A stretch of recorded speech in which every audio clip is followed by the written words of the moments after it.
জয় মা কামাখ্যা। আমি মোহনরাজ মহারাজ, মা কামাখ্যা তন্ত্র সাধক। গুপ্ত শত্রু কি আপনার কোনো ক্ষতি করছে? গুপ্ত শত্রু আপনার কি কোনো ক্ষতি করছে? কি বলছে ব্ল্যাক ম্যাজিক? মন দিয়ে শুনতে হবে।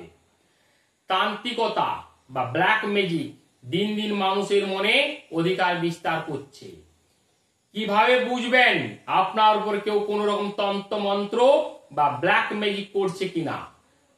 তাই সেই বিষয়ে আজ আমি আলোচনা করছি, মন দিয়ে শুনুন। ব্ল্যাক ম্যাজিক করলে আপনার নানা রকম ক্ষতির সম্ভাবনা রয়েছে। সেই ক্ষতিগুলি কি কি হতে পারে? হঠাৎ শরীরের ওজন কমে যাওয়া। কেউ যদি আপনার ক্ষতি করার চেষ্টা করছে, হঠাৎ করে আপনার শরীরের ওজন কমে যেতে পারে। খাওয়ার প্রতি অনীহা, যদি আপনার খাওয়ার প্রতি অনীহা দেখা দেয়, তাহলে আপনি ভাবতে পারেন যে কেউ আপনার উপর ব্ল্যাক ম্যাজিক বা কালা জাদু করছে। বা অকারণে আপনার চিন্তা বৃদ্ধি।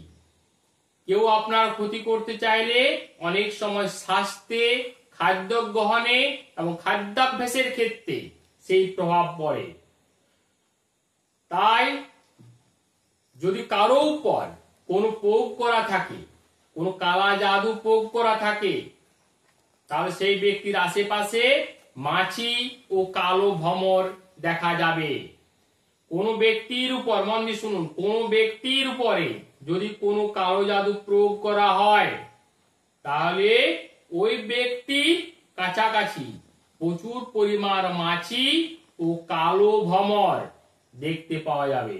এটা হচ্ছে প্রধান লক্ষণ। যদি সেটা কর্মক্ষেত্রে দেখেন, তাহলে বুঝতে হবে যে কর্মক্ষেত্র নষ্ট করার জন্য কেউ আপনার উপর কোনো ক্রিয়া করছে। আর যদি কেউ নিজের বাড়িতে এমনটা দেখেন, মাছি আর কালো ভ্রমর, তাহলে বুঝতে হবে বাড়িতে বাস্তুতে এই প্রয়োগটি করা হয়েছে, অর্থাৎ কালো জাদুটি করা হয়েছে। প্রায়শই খাবারে বেশি চুল দেখতে পান। প্রায়শই আপনি কি দেখতে পাবেন? খাবারে প্রচুর চুল পাবেন। রাতে ঘুমের মধ্যে ভৌতিক হিংস্র পশু, কোন ব্যক্তির মৃত্যু বা নিজের মৃত্যুর স্বপ্ন দেখতে পাবেন। আপনার উপর যদি কালা জাদু প্রয়োগ করা হয়ে থাকে, তো অবশ্যই আপনার খাবারের পাতে বেশি বেশি পরিমাণ চুল পাবেন। রাতে ঘুমের মধ্যে স্বপ্ন দেখবেন। কিসের স্বপ্ন দেখবেন? ভৌতিক স্বপ্ন দেখবেন। হিংস্র পশুর স্বপ্ন দেখবেন, যে হিংস্র পশুটি আপনাকে বা আপনার আত্মীয়কে আক্রমণ করছে। কোন ব্যক্তির মৃত্যু, কোন নিকট আত্মীয়ের মৃত্যু আপনি দেখতে পারেন, বা নিজের মৃত্যুর স্বপ্ন আপনি দেখতে পারেন। অধিক মাত্রায় যদি কারো প্রতি ভয়, ভীতি তৈরি হয়, সেটিও তন্ত্র প্রয়োগের একটি লক্ষণ বলে ধরা হয়। আপনার হয়তো একটি পরিচিত লোককে অতিরিক্ত, ওই পরিচিত লোকটি আপনার চেয়ে অতিরিক্ত যদি ভীতির কারণ হয়ে দাঁড়ায়, বা আপনার ওই নিকট আত্মীয়টি যদি আপনার কাছে অতিরিক্ত ভীতির কারণ হয়ে দাঁড়ায়, তাহলে আপনি অবশ্যই জানবেন যে আপনার উপর কালা জাদু প্রয়োগ করা হয়েছে।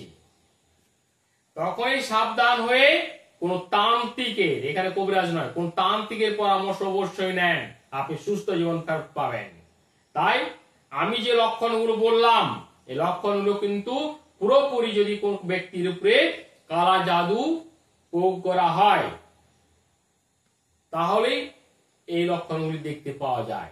তাই যদি এরকম লক্ষণ দেখতে পান, অযথা সময় নষ্ট না করে তান্ত্রিকের শরণাপন্ন হন। আপনি কালা জাদু থেকে অবশ্যই মুক্তি পাবেন। যাই হোক, ভালো থাকুন, সুস্থ থাকুন। দেখা হবে সামনের ভিডিও। নমস্কার।